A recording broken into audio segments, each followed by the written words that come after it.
नमस्कार। कहानी संसार में आज हम आपको कालिदास की कहानी सुनाते हैं। महाकवि कालिदास अपने समय के महान बेजोड़ विद्वान थे।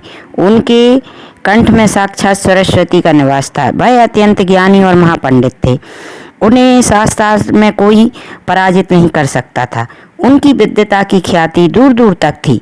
उन्हें अपार यश, मान सम्मान और धन प्राप्त था। महाराजा विक्रमादित्य के दरबार में उन्हें विशेष प्रतिष्ठा प्राप्त थी। एक बार कालिदास को अपनी विद्वता पर भारी घमंड हो गया। उन्हें लगा कि उन्होंने संसार का सारा ज्ञान प्राप्त कर लिया है।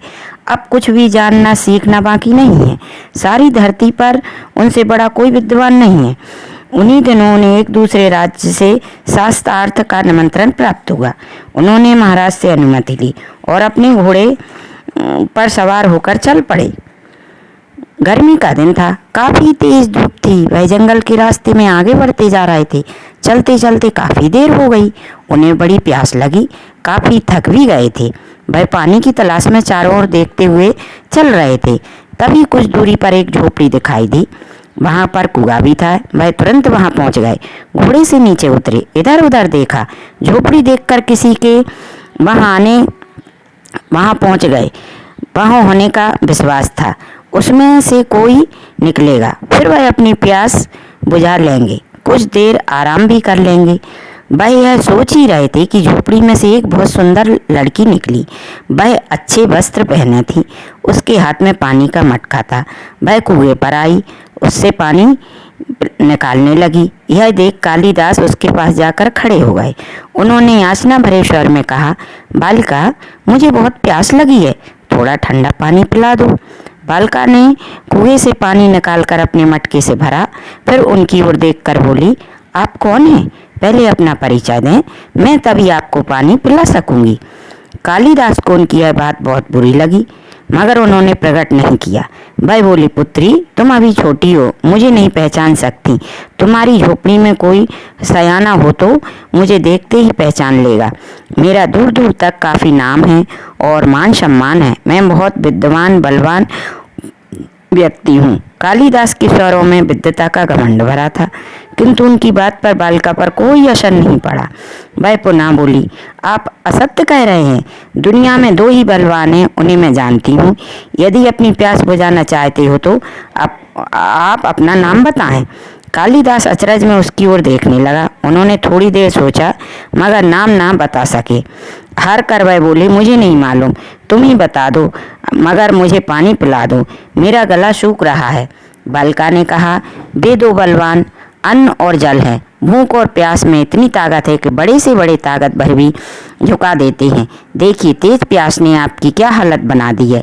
कालिदास उसकी ओर देखते ही रह गए। उसका तर्क जबरदस्त था। जिस कालिदास के आगे बड़े से बड़े विद्वान शास्त्रार्थ में हार मानते हैं, उन्हें एक छोटी सी बालिका ने निरुत्तर कर दिया। उनकी परेशानी का ठिकाना ना रहा। बताइए, आप कौन हैं? बालिका ने पुनः पूछा। उसका मटका पानी से भर चुका था। वह चलने को तैयारी में थी। कालिदास ने कहा, बालिका, मैं बटोही हूँ, मुझे अभी बहुत दूर जाना है।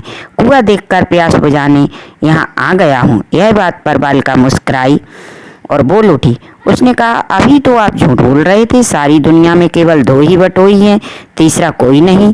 उन दोनों को मैं जानती हूँ। आप उन दोनों में के नाम बताएं तो मैं पानी अवश्य पिला दूंगी। कालिदास के सामने एक नई समस्या और आ गई। तेज प्यास ने उनकी बुद्धि छीण कर दी थी। उन्हें इसका भी कोई उत्तर नहीं सूझा। उन्हें काफी अपमान महसूस हुआ, मगर वह लाचार थे। एक स्थान से दूसरे स्थान पर जाने वाला ही बटोही कहलाता है, या तो अनगणित हैं। यह बालिका केवल दो ही कैसे बता सकती है? कालिदास सोचते रह गए। उन्होंने यह भी अपनी हार मान ली। मुझे कोई उत्तर नहीं सूझ रहा, तुम ही बताओ। उन्होंने विवश होकर कहा, आप स्वयं इतना बड़ा विद्वान बता रहे हैं, फिर भी आप में ज्ञान की कमी है। बटोही दो ही हैं, एक चंद्रमा दूसरा सूरज। ये दोनों थके सदैव चलते रहते हैं। आप तो थक गए, भूख प्यास से बेदम हो रहे हो। आप बटोही कैसे हो सकते हो? बालिका ने हंसते हुए कहा। फिर वह रुकी नहीं। पानी से भरा मटका उठाया और तेजी से झोपड़ी के भीतर चली गई। अब तो कालिदास बहुत दुखी हुए। इतने लाचार अपमानित कभी नहीं हुए थे।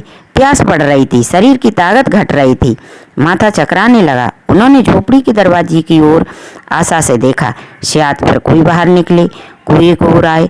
कुछ ही देर में एक बूढ़ी औरत निकली, उसके भी हाथ में खाली मटका था। वह कुएं के पास आई, कुएं में रस्सी गिराकर पानी निकालने लगी। उनके सारे केस सफेद थे, शरीर कुछ झुका था, गर्दन डगमग हिल रही थी। यह अत्यंत वृद्ध थी। बूढ़ी माँ, मैं बहुत देर से प्यासा हूँ, मुझे भरपेट पानी पिला दो, बहुत पुण्य होगा तुम्हें। कालिदास उनके सामने गिड़गिड़ा उठे। उन्होंने सोचा है बूढ़ी औरत अनुभवी और समझदार होगी, उनका अपमान नहीं करेगी, उन्हें जरूर पानी पिला ही देगी। बेटा, मैं तुम्हें नहीं जानती हूँ, तुम कौन हो, मुझे अपना परिचय दो, तुम्हें पानी जरूर पिला दूंगी। बुढ़िया ने अपनी गर्दन हिलाते हुए कहा, मैं मेहमान हूँ, मुझे बहुत प्यास लगी है। कालिदास ने उत्तर दिया, तुम मेहमान कैसे हो सकती हो? धरती पर मेहमान दो ही हैं, एक धन और दूसरा यौवन। इन्हें जाने में समय नहीं लगता। सच बताओ, तुम कौन हो? बुढ़िया ने सहज भाव से पूछा। मैं सहनशील हूँ, कालिदास बोले। नहीं, सहनशीलता तो दो ही हैं, एक धरती दूसरा वृक्ष। धरती पापी पुण्यात्मा सबका बोझ सहती है, उसकी छाती चीर कर उसमें बीज बो देने से भी अनाज के भंडार देती है, बीजों का विनाश नहीं करती। हीरे मोती आदि तरह तरह के खजाने देती है। वृक्ष को पत्थर मारो, वह भी मीठे फल के फल खाने को देता है। सहनशील तो ये ही दोनों हैं। बुढ़िया ने कालिदास को निरुत्तर करते हुए कहा, माँ, मैं तो निर्बल हूँ। कालिदास हार कर बोले। बुढ़िया ने मुस्कुराते हुए कहा, तुम्हारा यह भी गलत उत्तर है। निर्बल तो एक भेड़ है और दूसरा भिखारी। भेड़ किसी को भी सताती नहीं है और किसी पर वार नहीं करती, मारने पर भी चुप रहती है। भिखारी को भी सभी अपमानित करते हैं, उसका किसी पर कोई अधिकार नहीं चलता। निर्बल तो ये ही हैं दोनों। सच बताती हूँ, तुम कौन हो? कालिदास को कोई उत्तर सूझ नहीं रहा था। उनकी प्यास लगातार बढ़ती ही जा रही थी। वह सोचने लगे। अंत में उन्होंने झुल्ला कर कहा, मैं जिद्दी हूँ। तुम्हारा यह परिचय भी गलत है। जिद्दी केवल दो है, एक नख और दूसरा केश। इन्हें जितना काटो बढ़ते ही जाते हैं। इनके जैसा जिद्दी कौन है? बुढ़िया ने इस बार तो उनका परिचय काट दिया। अब तो मैं मूर्ख ही हूँ, मुझे तो अपना असली परिचय यही लग रहा है। कालिदास ने हार कर जवाब दिया। बुढ़िया ने इस बार भी उनकी ओर देखते हुए, धरती पर मूर्ख केवल दो ही हैं, एक राजा, दूसरा उसका दरबारी पंडित। राजा के पास ना तो पर्याप्त गुण होता है और ना ही बुद्धि, फिर भी अपने भगवान से कम नहीं समझता है। यह राजा का सफेद झूठ है। इसे उसके दरबारी पंडित असत्य हवाले देकर सत्य साबित करने की कोशिश करते हैं। असली मूर्ख की यही पहचान है, बिल्कुल अयोग्य होकर भी अपने सर्वश्रेष्ठ मानता है। लालच और स्वार्थ में अंधा होकर छोटों को बड़ा अयोग्य को योग्य कहता रहता है। अब तो कालिदास के मुख से कुछ भी नहीं निकल सका। यह लगातार हारते जा रहे थे। अब तक एक ही प्रश्न का सही उत्तर नहीं दे पाए। बड़े बड़े शास्त्रार्थ में जहाँ जय दिलाने वाली उनकी बुद्धि ना जाने कहाँ गायब हो गई। उनका सारा शास्त्र ज्ञान गायब हो चुका था। तेज प्यास से उनकी हालत लगातार बिगड़ती ही जा रही थी। उनकी वाणी में जरा भी शक्ति नहीं रह गई। वह बहुत दुखी हुए। उन्होंने अपने को पूर्ण रूप से पराजित मान लिया। वह समझ गए कि अब यह प्यास बुझाना मुश्किल है। उन्होंने चुपचाप जाने का विचार कर लिया। बेहद दुखी मन से वह अपने घोड़े पर सवार होने लगे। सुनो, आओ, भरपेट ठंडा पानी पी कर जाओ। पीछे से अचानक उसी वृद्धा ने का बदला मधुर स्वर उनके कानों में पड़ा। उन्हें लगा किसी ने उनके कानों में अमृत उड़ेल दिया। वह वृद्धा के समीप आ गया, उनके सामने जमीन पर बैठकर अपनी अंजलि बढ़ा दी। वह लोटे से पानी पिलाने लगी।